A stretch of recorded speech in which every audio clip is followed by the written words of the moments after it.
All right, so you've been digging through a ton of housing market data lately, and we're going to dive into it. You want to know if it's finally a good time to buy a house, right?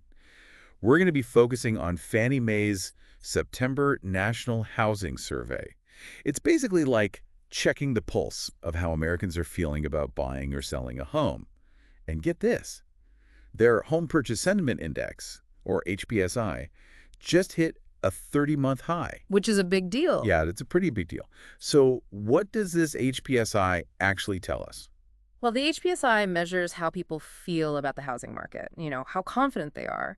It takes into account their views on like everything from home prices to job security and, of course, mortgage rates. Ah, yes, those mortgage rates everyone's been talking about. This recent surge in the index, it's really interesting because it seems to be driven by, you guessed it, changing perceptions of mortgage rates. So people are feeling more optimistic about mortgage rates, which is pushing the overall sentiment higher. But are they actually buying houses? That's the million-dollar question, isn't it? And, not really. Oh, really?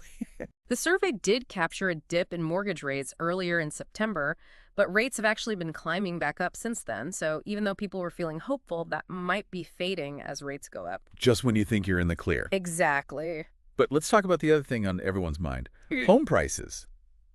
I feel like a while back, everyone was saying the market was going to crash, Yeah, I remember that. like a massive crash. Yeah. But, It seems like those predictions might have been a little premature. yeah. The survey found that 75% of people, a huge amount, still think home prices are going to either go up or stay the same over the next year. Wow. So that tells us that most people aren't expecting a fire sale anytime soon. Right. So for anyone who's hoping to get a deal, it's kind of like, hurry up and wait, Basically. which can be frustrating. Yeah.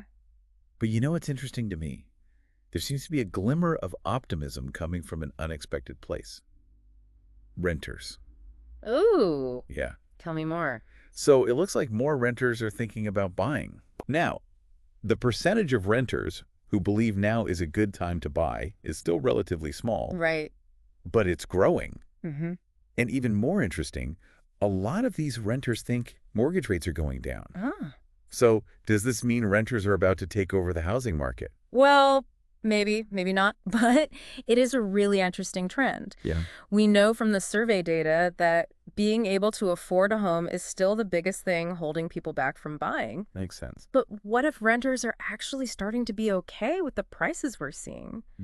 I mean, it's just a thought, but maybe they're also feeling squeezed by how expensive it is to rent. Right. Or maybe they think prices are just going to keep going up and they want to buy now before it gets even worse. Oh, so they're trying to get ahead of the game. Exactly. Smart. But even if they want to buy, there just aren't that many houses for sale right now. Very true. Inventory is really low. Why aren't people selling their homes? Hmm. I mean, prices are high. Shouldn't they cash in? Well, there's this thing called the lock-in effect. The lock-in effect.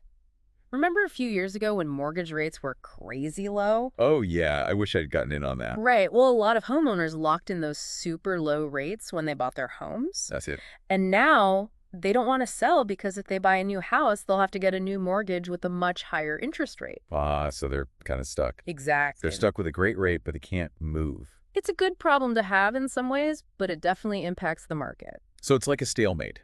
Buyers are hesitant because of high prices, and sellers don't want to give up their awesome mortgage rates. Exactly. And what does that mean for the market overall? It means we've got low inventory and high prices. Kind of like supply and demand gone wrong. Exactly. When you don't have many houses for sale, it just makes the prices go up even more. Right. Because it makes things more competitive for the people trying to buy. So what does all this mean